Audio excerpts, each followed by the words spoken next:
Hej, det är Asa fra Synergi. Jeg får lære deg å bruke en funksjon som heter L-oppslag. Altså L-oppslag.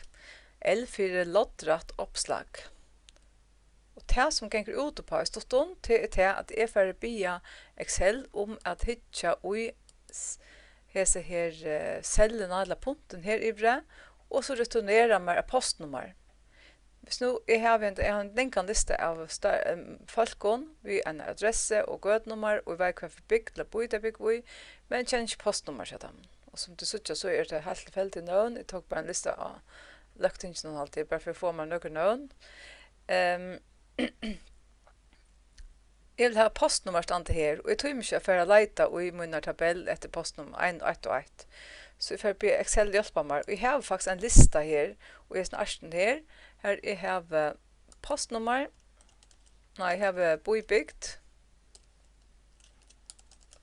Og så har vi en kolonne ved postnummer.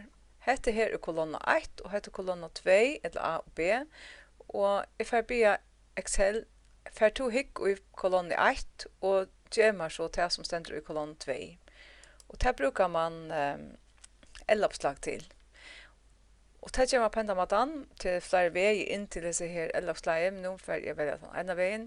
Jeg sitter meg ut i cellene her som postnummer skal standa, så får jeg ut under skyldig formler, og oppslag og referanse og i bølgen her, funksjonsbibliotek. Oppslag og referanse, og her er en riktig funksjonen, men jeg får velge meg til som heter L-oppslag.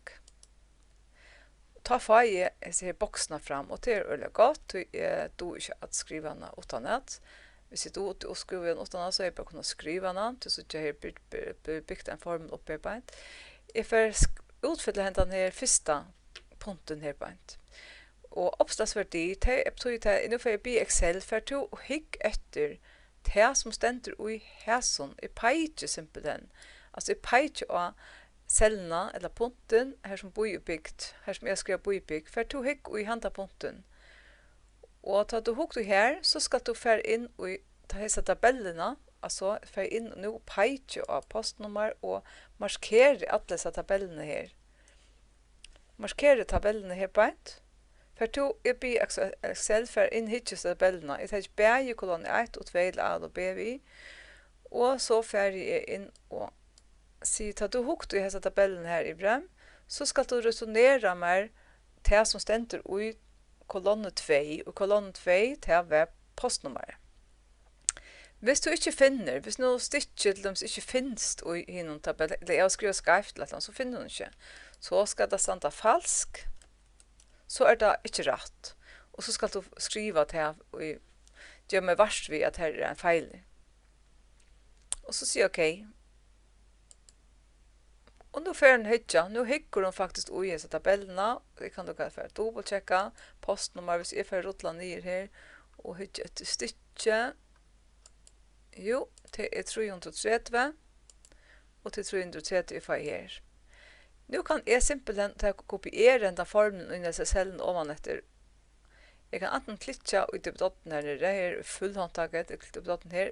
Og holde ovan etter. Jeg kan dobbeltklikke an. Hvis jeg dobbeltklikker, så lender hun helt nyast her som min tabell ender. Og ta samme galtan, hvis jeg kan fortsette, jeg kan hala denne formen langt om man. Nå får jeg en feilmelding. Det tror jeg at her stender ikke boi eller bygd her. Så hvis jeg skriver Tofter, ja, så kommer postnummer til Toften. Eller Torsan, ja, eller Sumpa, Sumpa. Og hvis jeg skriver skarpt, jeg skriver et annet her, så vil det komme feil her.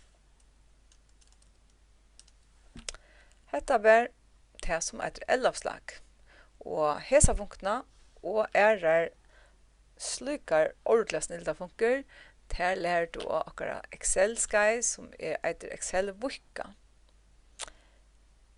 Og vi tar nesten alltid et Excel-vukka skai selvsagt av skrånene, men du er kvar velkommen hvis du heldig hetta henda funkan er snilt, så er nekvar snilt funker av tog skaien eisne. Takk for det.